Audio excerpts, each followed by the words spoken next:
Hello everyone, welcome back to my YouTube channel. कैसे हैं आप सभी? उम्मीद करती हूँ आप सभी ठीक होंगे। आज का जो लेक्चर होने वाला है हमारा जो ये पहलगाम अटैक हुआ है उससे रिलेटेड होने वाला है। देखिए, इस अटैक ने ना जाने कितने परिवार की खुशियों को छीन लिया है, लेकिन इंडिया ने क्या किया है, 5 बड़े फैसले लिए हैं इसको जवाब देने के लिए। यानी जो अटैक किया है टेररिस्ट ने, तो उसको जवाब देने के लिए इंडिया ने अहम 5 बड़े फैसले लिए हैं। इन्हीं 5 बड़े फैसलों पर आज के इस लेक्चर में हम चर्चा करेंगे कि आखिर कौन कौन से 5 बड़े फैसले हैं। तो देखिए, फर्स्ट हमारा जो है वो है सिंधु जल संधि स्थगित, यानी जो सिंधी जल समझौता हुआ था उसको स्थगित कर दिया गया है। ये कब हुआ था? ये 1960 में हुआ था और इसमें पाकिस्तान को कितना पानी मिलता था? 80% मिलता था। और अब इससे क्या होगा? इस फैसले से पाकिस्तान की जो कृषि और अर्थव्यवस्था है उसको एक बड़ा झटका लगेगा। थोड़ी सी हम बात कर लेते हैं सिंधु जल समझौते को। देखिए, ये 65 ईयर्स पहले हुआ, यानी कि 1960 में हुआ और ये एक ऐतिहासिक समझौता था। और ये किस किस के बीच हुआ था? इंडिया की साइड से कौन थे? पंडित जवाहरलाल नेहरू थे। और पाकिस्तान की साइड से कौन थे? अयूब खान। याद रखिएगा, पाकिस्तान की साइड से अयूब खान, इन दोनों के बीच ये समझौता हुआ। और इसमें जो मीडिएटर का रोल प्ले किया था वो किसने किया था? वो वर्ल्ड बैंक ने किया था। ये समझ आया? अब इसमें देखिए, टोटल जो सिंधु नदी है उसमें मतलब टोटल कितनी नदियाँ थीं? 6 नदियाँ थीं। इसको पूरब और पश्चिम में बांटा गया था। तो देखिए, जो पश्चिम वाली नदियाँ थीं, 3 पूरब साइड वाली और 3 पश्चिम साइड वाली। तो जो पश्चिम साइड वाली थी वो पाक को दी गई थी, उस पर पाक का राइट था, जहाँ से 80% पानी मिलता था। और जो पूरब वाली थी वो इंडिया की थी। अब ये पश्चिम वाली कौन कौन सी थी? पश्चिम वाली थी सिंधु झेलम। आप याद रखिएगा, मैं बोल रही हूँ उसको याद रखिएगा, झेलम एंड चिनाब। सिंधु झेलम एंड चिनाब। वो जो पूरब वाली थी वो कौन कौन सी थी? जो जिस पर इंडिया का राइट था वो थी रावी, ब्यास एंड सतलज। राइटिंग पर मत जाइएगा, आप मुझे सुनिएगा जो मैं बोल रही हूँ। तो देखिए, टोटल 6 थी। पाकिस्तान की कौन सी नदी थी? पाकिस्तान वाली थी सिंधु, झेलम एंड चिनाब। और इंडिया वाली कौन सी थी? इंडिया वाली थी रावी, सतलज एंड ब्यास। ये थी। आई होप आपको सिंधु जल समझौता समझ आया होगा कि ये इंडिया पाकिस्तान के बीच था। पंडित जवाहरलाल नेहरू और अयूब खान के बीच इस पर साइन हुए थे और मीडिएटर का रोल प्ले किया था वर्ल्ड बैंक ने।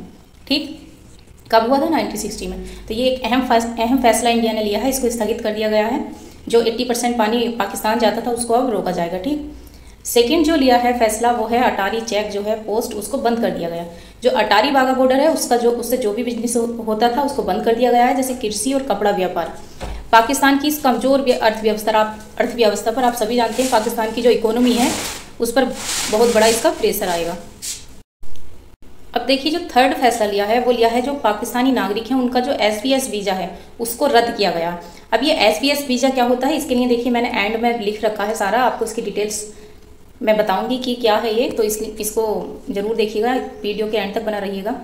तो देखिए, ये जो है SBS वीज़ा इसको रद्द कर दिया गया और जिन भी पाकिस्तानी लोगों के पास ये वीज़ा है उनको बोला गया है कि 48 घंटे के अंदर वो देश को छोड़कर अपने पाकिस्तान चले जाएं। ठीक, फोर्थ फैसला लिया गया है जो दिल्ली पाकिस्तानी सैन्य सलाहकार पर्सोना नॉन ग्राटा, यानी दिल्ली स्थित पाक उच्चायोग के जो रक्षा सेना अधिकारी हैं उनको निष्कासित कर दिया गया है।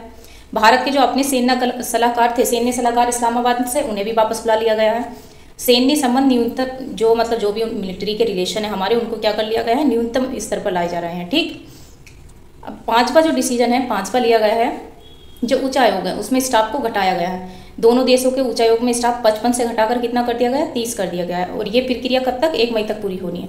ये है कूटनीतिक दबाव जो कि पहलगाम अटैक के बाद इंडिया ने 5 बड़े फैसले लिए हैं। आई होप आपको समझ आए होंगे। पहला फैसला था सिंधु जो जल संधि है उसको स्थगित करना। दूसरा, अटारी वाघा बॉर्डर को बंद करना। तीसरा, SBS वीज़ा को रद्द करना। चौथा, पाकिस्तानी सैन्य सलाहकार यानी जो उच्च अधिकारी हैं उनको निष्कासित करना। और 5वां है उच्चायोगों में स्टाफ घटाना। अब बात करते हैं हम सार्क वीज़ा एग्जेप्शन स्कीम, यानी कि SBS वीज़ा क्या होता है। देखिए, ये एक क्षेत्र की पहल थी और कब शुरू किया गया इसको? 1920 में, सॉरी। इसका उद्देश्य दक्षिण एशियाई देशों के बीच लोगों के संपर्क को बढ़ावा देना था। अब ये क्या है? देखिए, जो भी सार्क के सदस्य हैं, भारत, पाकिस्तान, बांग्लादेश, श्रीलंका, नेपाल, भूटान, मालदीव और अफगानिस्तान, इनके बीच जो क्षेत्रीय एकीकरण है और लोगों के बीच जो संपर्क है उसको बढ़ाने के लिए 1992 में ये स्कीम जो थी लाई गई। और कब लाई गई? जब 1988 में सार्क शिखर सम्मेलन इस्लामाबाद में हुआ, जब इस पर बात की गई थी। ठीक, अब इसमें क्या होते हैं, जैसे इसमें कुछ कैटेगरी हैं, जैसे सरकारी गणमान्य व्यक्ति, सांसद, न्यायाधीश, वरिष्ठ अधिकारी, पत्रकार, खिलाड़ी और व्यापारिक नेता, ये सब इसमें शामिल हैं। ये मतलब जो एक सामान्य वीज़ा होता है उसके बिना भी ये सार्क देशों की यात्रा कर सकते हैं। ठीक, इसमें क्या होता है, व्यक्ति को 1 वर्ष के लिए वैध वीज़ा स्टिकर जारी किया जाता है, जो सार्क देशों में वीज़ा मुफ्त, यानी कि जो सार्क कंट्री है उसमें वो घूम सकते हैं। ठीक, इसमें टोटल कितनी 24 कैटेगरी हैं जो व्यक्तियों को इसमें शामिल किया गया था। ये इसीलिए किया गया था कि विश्वास और कूटनीति और आर्थिक सहयोग उसमें बना रहे। आई होप आपको ये सार्क वीज़ा की जो स्कीम है ये भी समझ आई होगी, और जो इंडिया ने 5 बड़े फैसले लिए हैं ये भी आपको समझ आए होंगे।